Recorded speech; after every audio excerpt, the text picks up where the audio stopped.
नमस्ते विद्यार्थी मित्रांनो, blind world with Jyotsna या आपल्या एकमेव चॅनलवर मी ज्योत्स्ना अर्थात तुमची फेवरेट टीचर जो टीचर तुमचं मनापासून स्वागत करते। तर आजच्या भागात आपण बघणार आहोत की मराठी मूळाक्षर। आता मराठी मूळाक्षरे आपण जेव्हा नॉर्मल सामान्य मुलांना शिकवतो तेव्हा आपण अ आ इ नंतर क ख ग क स्वर शिकवतो, व्यंजन शिकवतो। पण आपल्या मुलांना जेव्हा आपण मराठी शिकवायला जातो तेव्हा आपण एक एक असे गट केलेले आहेत आणि त्या गटानुसार आपण मुलांना आपल्या शिकवतो। तर हे गटामध्ये कसं आहे, तर या गटामध्ये वेगवेगळे आकार आहेत, म्हणजे आडवी रेष, उभी रेष, तुटक रेष, हे आकारानुसार मुलांना आपल्याला शिकवायचं आहे। त्यामुळे हे गट बनवलेले आहेत। तर त्यातला आज आपण गट क्रमांक 1 बघणार आहोत, पहिला गट बघणार आहोत। आणि या पहिल्या गटामध्ये 4 मूळाक्षरे येतात, अ, ब, ल आणि क। ह्या पहिल्या गटामध्ये 4 मूळाक्षरे येतात, अ, ब, ल, क। आता मी काही टीचिंग मटेरियल बनवलेलं आहे, तुम्हाला दाखवते। तर पहिला गट आहे, पहिलं अक्षर आहे अ। तर अ कसा लिहितोय आपण इथे बघूया। तर अ लिहिताना आपल्याला अ हा मूळाक्षर आहे पहिलं, आणि अ चे डॉट आहे डॉट नंबर 1, अ चे डॉट आहे डॉट नंबर 1। आता हा लिहिताना कसं लिहायचं आहे अ गट, तर पाटीवरती आपण जेव्हा गट लिहितो तर डाव्या बाजूने आपण लिहायला सुरुवात करायची। तर डाव्या बाजूने आपण पाटीवर लिहिताना सगळ्यात अप्पर सेल आहे त्यातला सगळ्यात वरचा आपण जो डॉट आहे त्या डाव्या बाजूला पहिला डॉट द्यायचा, म्हणजे डॉट नंबर 1।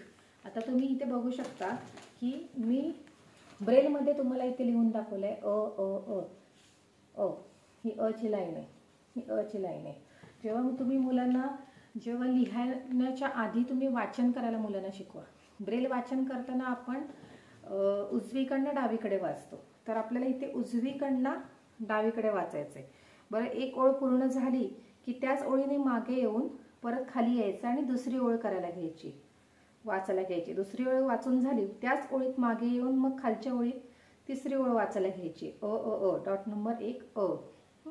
तर अशा प्रकारे मी तुम्हाला हे डॉट नंबर 1 कसे लिहायचे आणि कसे वाचायचे हे मी प्रत्येक मूळाक्षर तुम्हाला सांगणार आहे। आता अ चे आपण डॉट बघितले, आता आपण बघणार आहोत डॉट नंबर, आता आपण बघणार आहोत ब। तर ब चे डॉट आहेत डॉट नंबर 1 आणि 2। तर ब चे डॉट आहे डॉट नंबर 1 आणि 2। तर हे लिहिताना आपल्याला कसं लिहायचे आहे, तर पाटीवरती डाव्या बाजूला 1 आणि 2, पाटीवरती लिहिताना डाव्या बाजूला आपल्याला 1 आणि 2 हे अक्षर लिहायचे। आता तुम्ही इथे मुलांना दाखवू शकता, इथे टिकली आहे, टिकलीमध्ये 1 आहे आणि इथे खालची टिकली 2 आहे, म्हणजे हा आकार आधी तुम्ही मुलांना शिकवणार आहात। आणि त्याच्यानंतर हा आकार आल्यावर हे जे छोटे छोटे तुम्हाला दिसत आहेत 2-2 डॉट, हे ब आहेत। मग हे वाचताना देखील आपल्याला उजवीकडनं डावीकडे वाचत जायचे, ब ब ब ब ब, आणि परत त्याच ओळीतनं मागे येऊन परत लाईन आपल्याला बदलायची, परत ब ब 1 2 ब 1 2 ब असं वाचन आधी मुलांकडनं करून घ्यायचं। मग मागे यायचं परत खालच्या ओळीवर 1 2 ब 1 2 ब असे हात फिरवून घ्यायचे, आणि त्या ब चा आकार आपल्याला लक्षात ठेवायचा की आकार काय आहे त्या ब चा। मग अशी 1 नंबर डॉट होता तो फक्त एक टिपका होता, हे आता छोटा टिपका एक वाढलाय त्यात। आता आपण पुढचं अक्षर बघणार आहोत ल। तर आता हा अक्षर आहे ल। तर ल चे डॉट आहेत डॉट नंबर 1 2 3।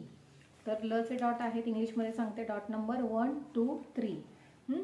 तर ल लिहिताना आपल्याला कसं लिहायचं आहे, तर डाव्या साईडला पाटीवर लिहिताना डाव्या साईडला 1 2 आणि 3।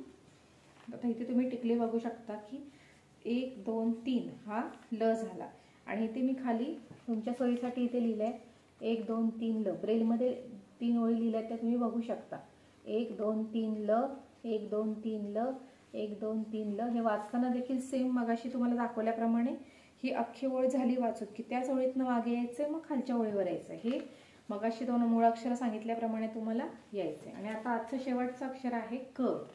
तर अक्षर क, तर क चे डॉट आहे डॉट नंबर 1 आणि 3। तर क चे डॉट काय मी म्हटलं तुम्हाला, डॉट नंबर 1 आणि 3। तर 1 3 कसं लिहायचं तुम्हाला सांगते। ही गणित आपलं पाटीवरती आपल्याला ब्रेल पाटीवरती डाव्या साईडने डॉट नंबर 1 आणि 3 लिहायचे, डॉट नंबर 1 आणि 3.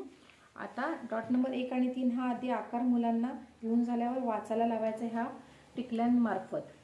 इथे तुम्ही बघू शकता, इथे मी स्पर्श टिकल्या दिल्या आहेत आणि त्याच्यानंतर हे लिहिताना आपल्याला वाचन करताना आपल्याला ते वाचन करून घ्यायचं आहे.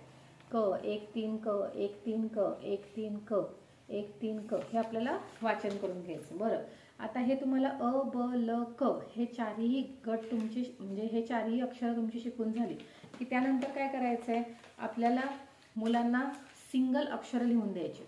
म्हणजे आपण आता त्या मुलांचं वाचन घेतोय तर वाचनामध्ये आपल्याला सिंगल अक्षर लिहायचे. अक्षर अ, आता इथे तुम्ही लिहिले, मी वरती तुम्हाला शिक्षकांना म्हणा किंवा इतरांना कळेल म्हणून मी इथे मराठीमध्ये पण लिहिलं आहे प्रिंटमध्ये आणि खाली मी ब्रेलमध्ये पण लिहिले. तर हे मुलांकडनं आपल्याला वाचून घ्यायचं आहे. तर आपण 4 अक्षरं शिकलेत ती अ ब ल क ही मिक्स करून त्यांना इथे वाचायला द्यायचे. त्याच्यावरनं हात फिरवून घ्यायचा आहे आणि ती अक्षर मुलं जेव्हा वाचायला लागतात तेव्हा पुढे आपण त्या 4 अक्षरांवरनं शब्द बनवते. आता इथे ब्रेल शब्द मी बनवलेले आहेत. अ ब ब अ ब ब, त्याच्यानंतर ब क ल ब क ल, त्याच्यानंतर ल क ब ल क ब. म्हणजे हे जे पहिल्या पाठामधले पहिल्या गटामधले जे 4 शब्द आहेत हे फक्त तुम्हाला डॉट्स पाठ नाही करायचे, तर त्यांचे आकार लक्षात ठेवून आपल्याला हे आधी त्यांचे वाचन घेऊन त्यानंतर हे छोटे छोटे असे शब्द त्यांना बनवून द्यायचे. त्यानंतर हे जे शब्द आहेत, हा जो गट आहे तो मुलांच्या पक्का लक्षात राहील. तर आजचा भाग तुम्हाला कसा वाटला हे मला कमेंटद्वारे नक्की सांगा आणि त्या कमेंटमध्ये तुमचे काही प्रश्न असतील तर तुम्ही विचारायला अजिबात विसरू नका. आणि आता आपण पुढच्या भागात आपण पुढचा गट बघणार आहोत. धन्यवाद.